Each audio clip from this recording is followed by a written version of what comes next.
Máme pred sebou kapitána, manažéra Ľadových Medveďov Marija Kovalčíka. Chcel by som sa spýtať, ako hodnotíš prvých 7 kôl tejto najvyššej súťaže KKS THL 24-25? No takže prvých 7 kôl bolo z našej strany veľmi dobrých. Zohrávame sa, máme pár nových hráčov, doplnili sme káder a výsledky zatiaľ hovoria jasnou rečou, že sme na dobrej ceste. Dnešný zápas vlastne zo Špore Cesta bol o tom, že sa hralo prvé miesto. Momentálne ste prehrali, máte ako 12 bodov. Ako by ste zhodnotil tento zápas? Tak, dneska sme prehrali, dneska nám to nešlo, žiaľ super bol lepší. Máme nejakých chorých hráčov, nejak sme to lepili dneska na poslednú chvíľu, ale prišli sme tí, čo sme mohli, prehrali sme, gratulujeme superom.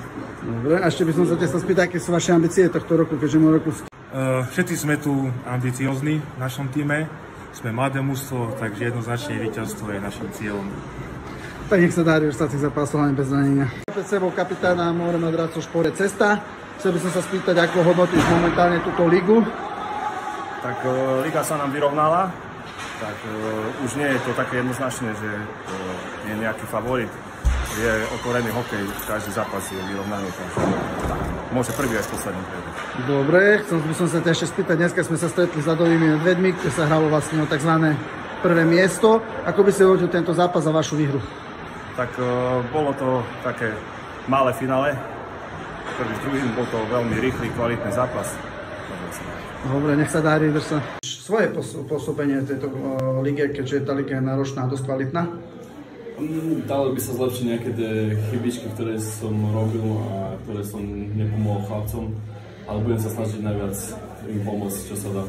Dobre, a ešte aké sú vaše ambície tohto roku, keďže v roku ste sa nedostali ani do play-off a to roku ste posilnili, čo sme videli aj na Láde, aj na vašej súpiske? Určite budeme sa snažiť sa dostať do toho play-off a niečo získať pri náš tým. Nech sa darí, drž sa.